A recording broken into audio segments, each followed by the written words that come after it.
Hello and welcome. I'm Priscilla, and this is Undoing, a conversation series about the patterns we build and the work of coming out of them. The thing I've been working to unlearn lately is thinking that the mind is where change happens.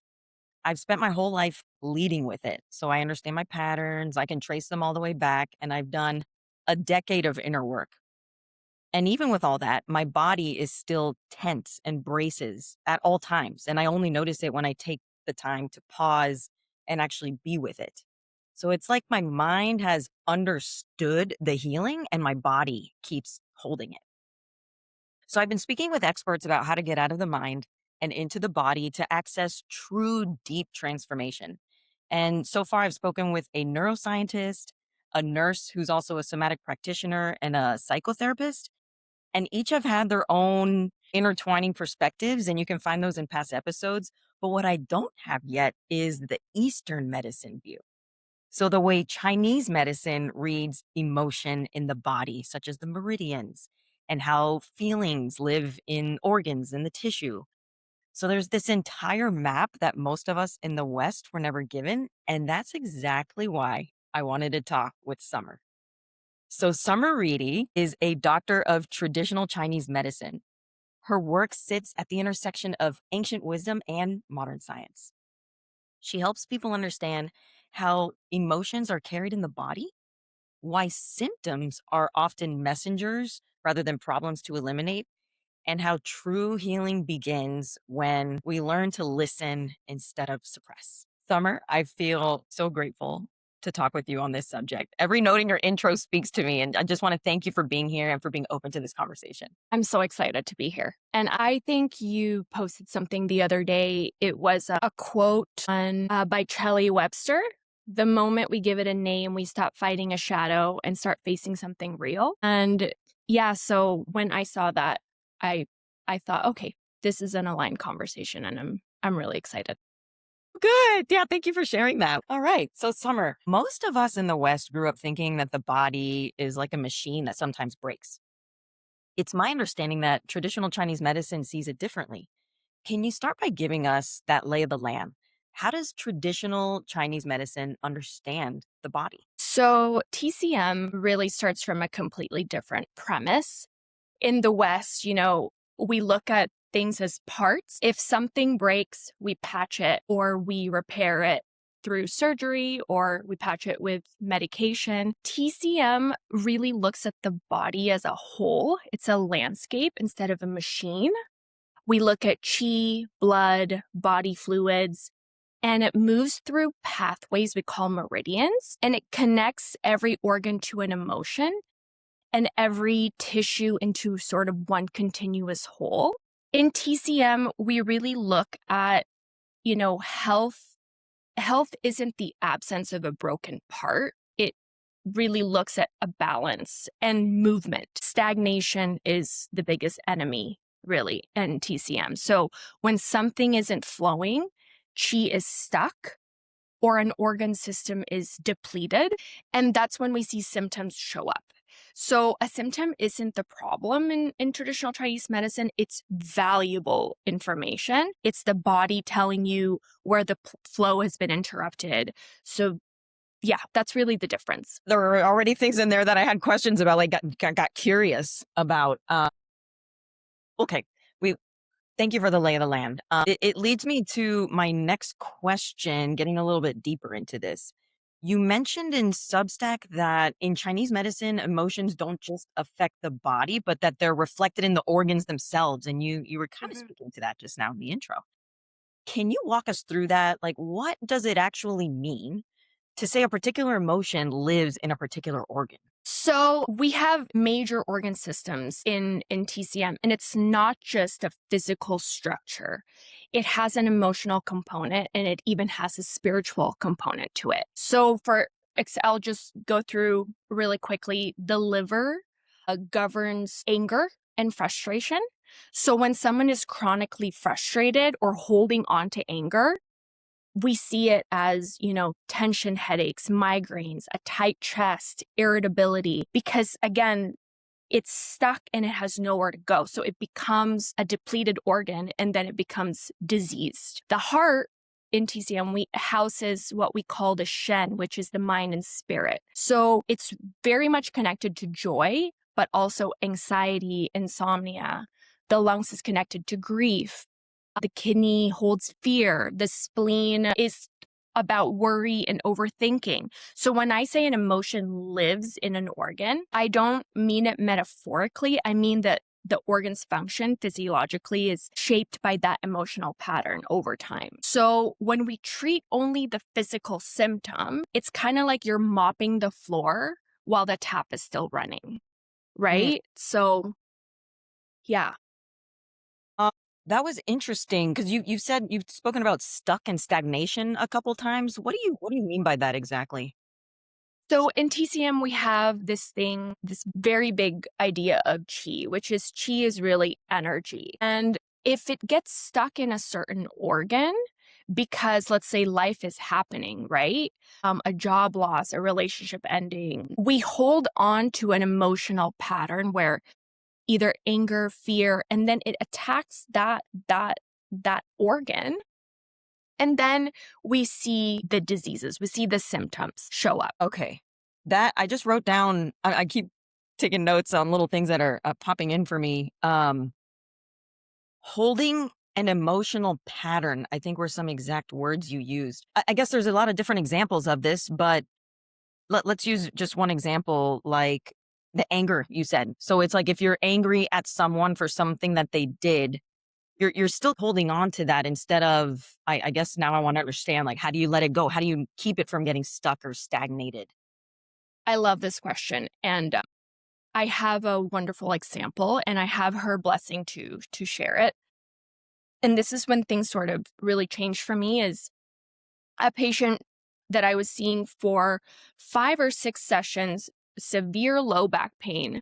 It was preventing her from working, picking up her 2 kids. It was affecting her life. So we would do needles, we would do acupuncture, and it would help. But it would only help for 4 or 5 days at a time. And our intake form doesn't really go into the emotional aspect of things, but I would do these little maps with each of my patient. And in TCM, low back pain is very tied to kidney. And the emotional pattern of a kidney is fear. And so on our 6th session, I just asked, are you severely fearful of anything? I know this is a random question, but like, is there a fear that you're sort of holding on to or that shows up in your life? And she begins to tell me about a stillbirth experience that was extremely traumatic to her. Her first child was born in stillbirth. And so it was extremely traumatic. And she says, I have this crazy fear. Called it crazy. She's like, I don't even really say it out loud. I try not to think about it. I always heard that in my clinic. I kind of just try not to think about it. I can't even say it to my husband because it might trigger him. But I have this insane fear that I'm going to lose my kids, the 2 kids that I have now, like that they're just going to, be taken away from me or disappear. And that is when sort of the light bulb turned on. And so we still treated the low back pain. We nourished the kidneys, but I thought, how can I treat this thing that's shoved under the rug? Because I think this is causing this low back pain that is ruining her day to day, right? And so we began to just talk about it. And she was able to say things out loud to someone who wouldn't affect, it wouldn't be, I'm not in her life. I'm not her partner. So I was sort of a safe person to say this to. And sure enough, she was going 2-3 weeks. Not just low back pain is better. It's gone. And so she'd go on a holiday. She's like, I want to keep this going, but you're not with me. Like, how do I do this? So I started sending her questions to answer. And I said, just take a notebook, this is cheap, and start just answering these questions that I would send her home with, on a weekly basis. And again, low back pain is gone. Low back pain is better.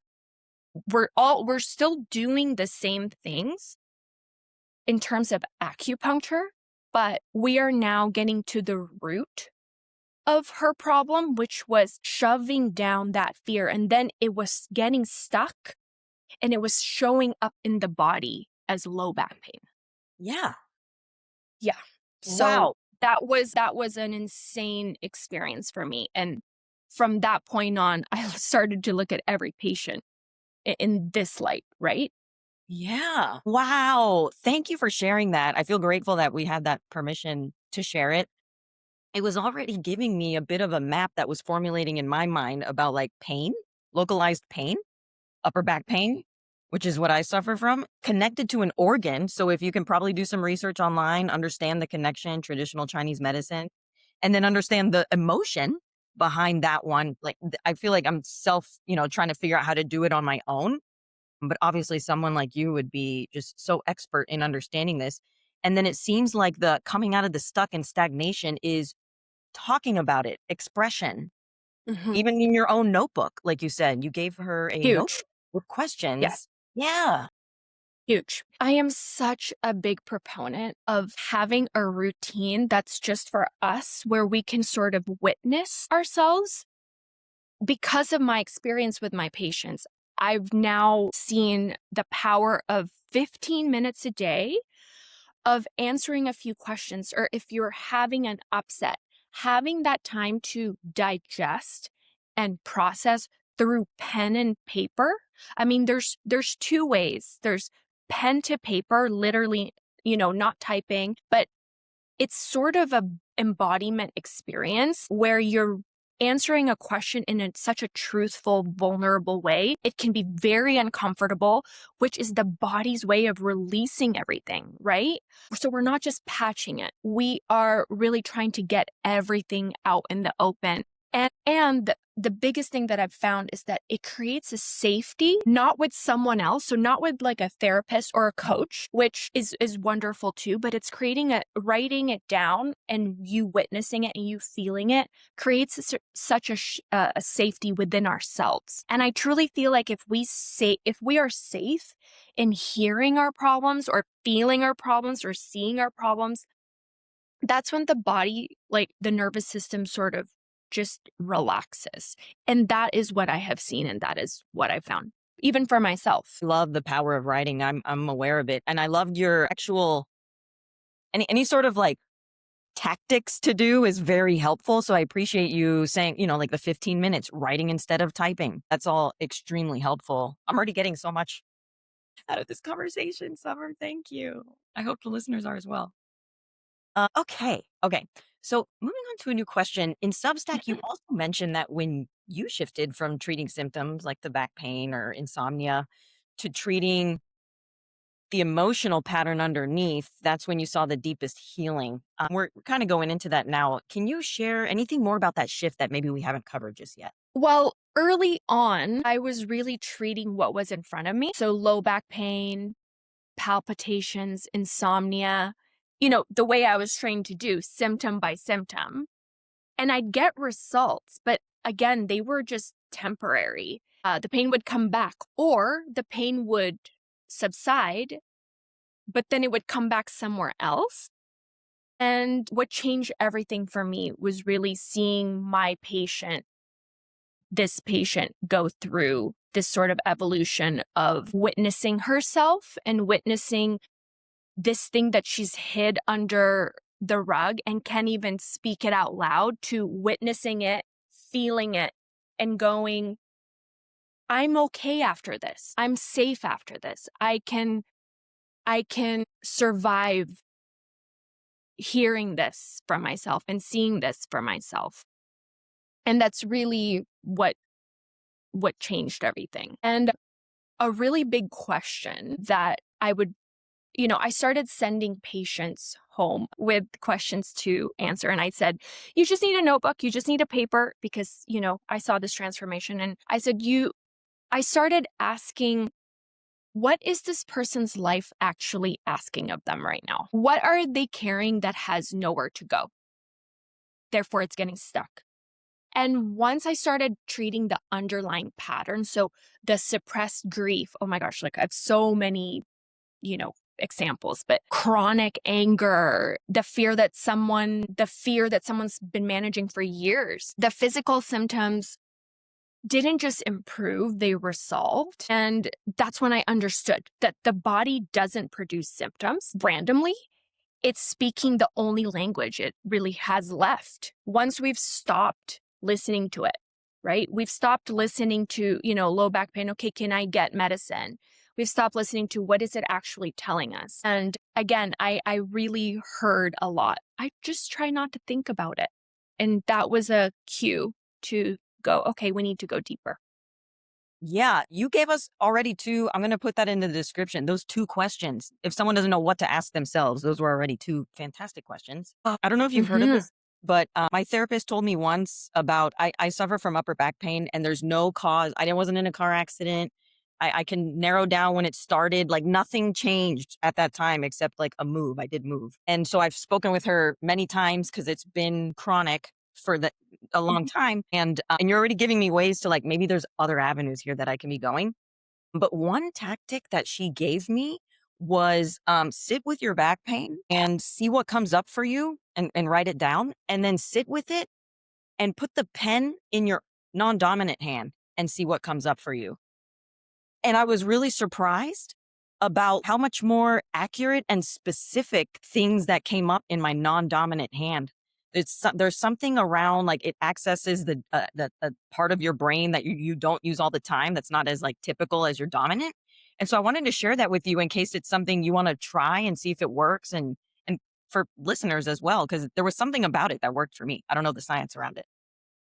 Right. Where I think it can take you out of, you know, you sort of, you're not comfortable, right? You're not comfortable in your non-dominant hand. So you are sort of leaning into the subconscious there.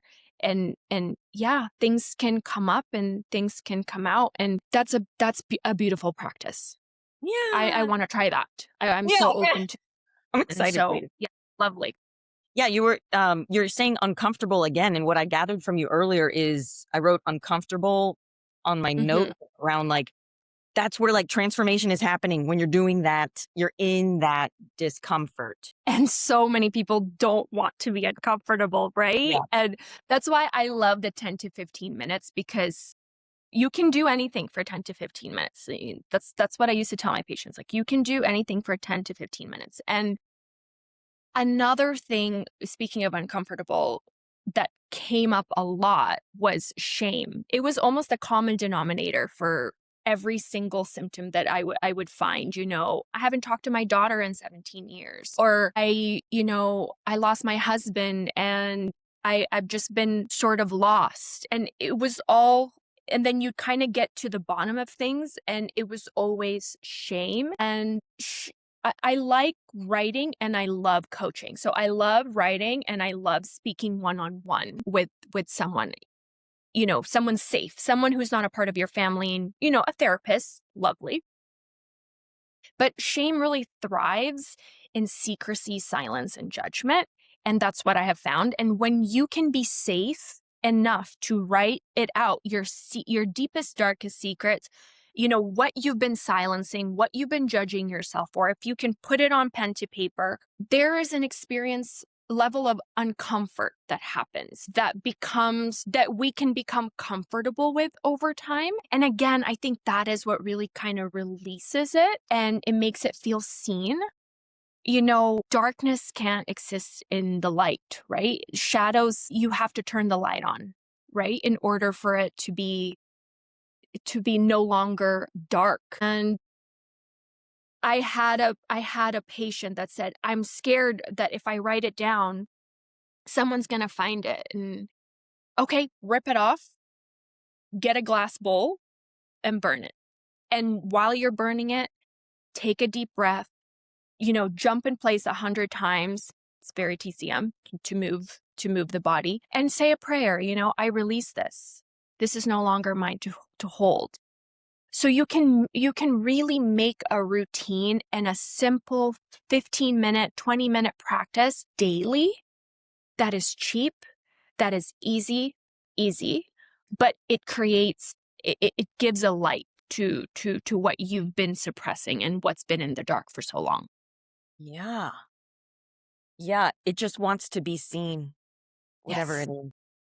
It truly, Yeah. truly. Yeah. Well, how do you find the emotional pattern under a physical symptom? So say for example, upper back pain. How would I go about finding the emotional pattern under that? So when, of course, in TCM, we look at the tongue, we feel the pulse, but I have now realized that listening to my patient and listening to the languaging is huge. When I'm listening to someone talk about their pain, when did it start? What was happening in their life at that time? Because often symptom has a timing to it. It has a lag, but it shows up during, a loss, a move, a relationship ending, and something happens there where it kind of, yeah, holds on ever since. And we've kind of busy with life. So we forget about it. And this is when really conclusion work, which is what I've developed, comes in, is when I'm talking to someone who has chronic upper back pain. I would walk them through the 6 steps of my conclusion work. And it's a guide and it shows up, things show up that, you know, a person didn't even sort of realize. Summer, is that something you can do virtually with people, or is most of your work physical, or has to be It's physical something that someone? it's something that I do virtually with people, and it's really wonderful because I developed it while I was in clinic with my patients. You're supposed to put needles in,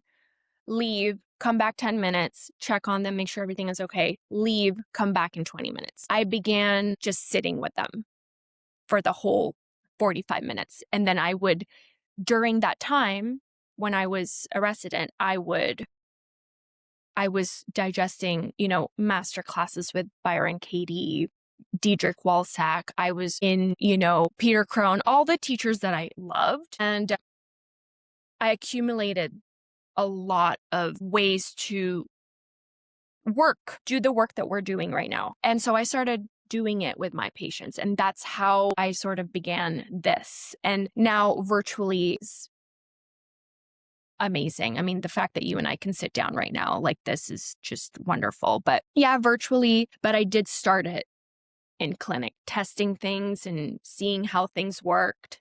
So yeah. That's great to know because I when I think of traditional Chinese medicine, I do think of acupuncture and so physical. You have to be there in person. So it's great to know some of the things that you're talking about. We could do it with you virtual. Yeah. Okay. Yep. Okay. One last question for you, Summer. So, for someone who's done years of mental work and they're still carrying tension in the body and who doesn't have access to a practitioner necessarily, what can they start to feel or work with on their own? Oh my gosh, I like this question. Okay. So you go get a notebook, you get a pen, and 10 to 15 minutes, set your timer. If you have had an upset in the week, if your boss was annoying, if your kids are driving you nuts, if you've had a fight with your partner, whatever it is, just start at what you're feeling now. We don't even have to go back to when I was 10 years old and when I was 8 and all that. Just sit down and go, what is bothering me? What is annoying me? And just write. When in doubt, write. Just write. When the timer goes off, stop. If you feel protective over this, like this is just my feelings and I don't want anyone to see, again, rip it up, burn it, but just write and see what comes up. And then the next day, again, wake up 10 to 15 minutes early, or some people are nighttime journalers, writers, do it before bed. Let it out. Let it go on paper, pen to paper, and see what comes up for you.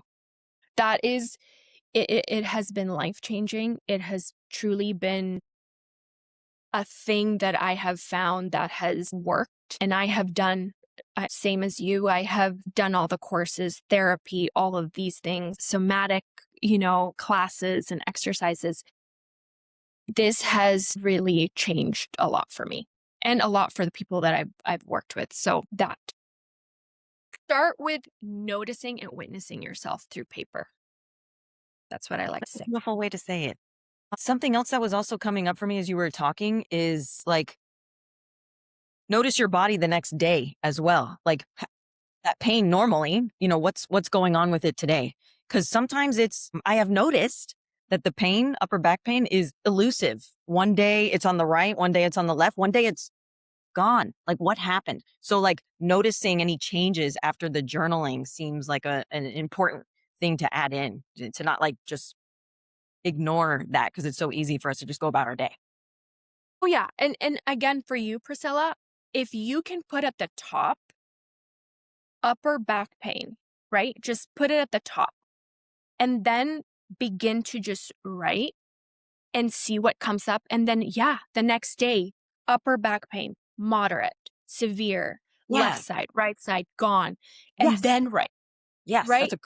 Start creating a map of what is really going on when it comes to your subject of the week or your subject, which is, I call it the subject or the pain point where we're creating awareness around the upper back pain. What is it coming up for me now? And then the next day, what is it like?